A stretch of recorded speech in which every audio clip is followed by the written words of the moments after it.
chả thế lúc ní là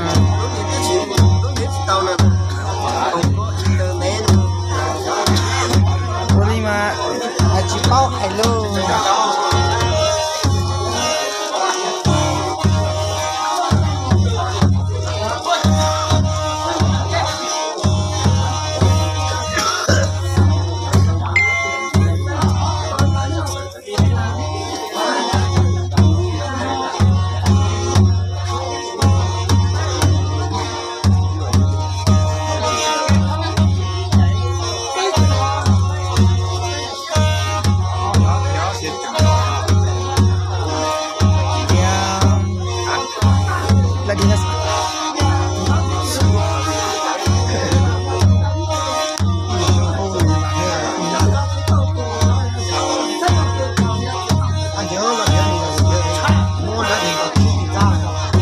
kia gì họ ở kia chứ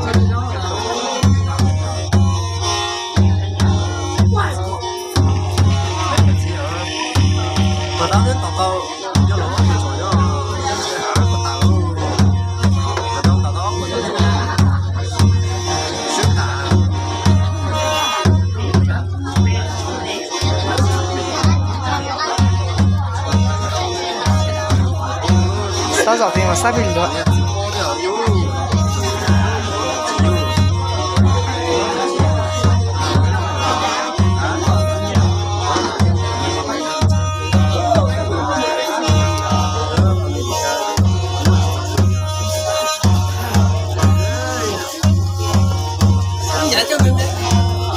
chà, là hỏi nhé à?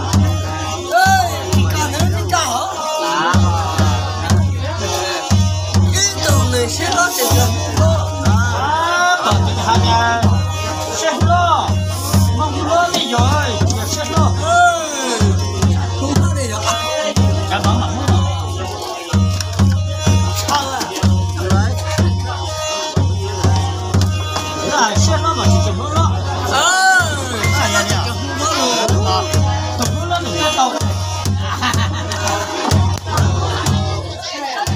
Ấy tuần này nhớ chơi trong khu đâu mà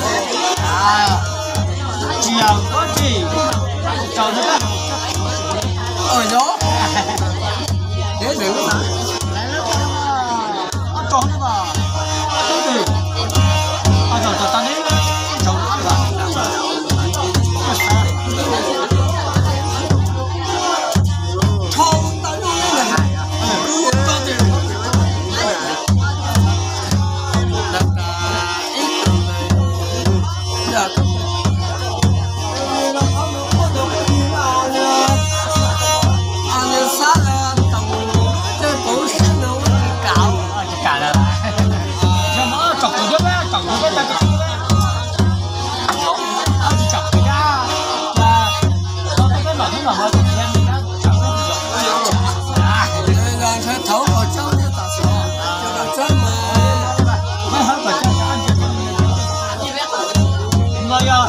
trong này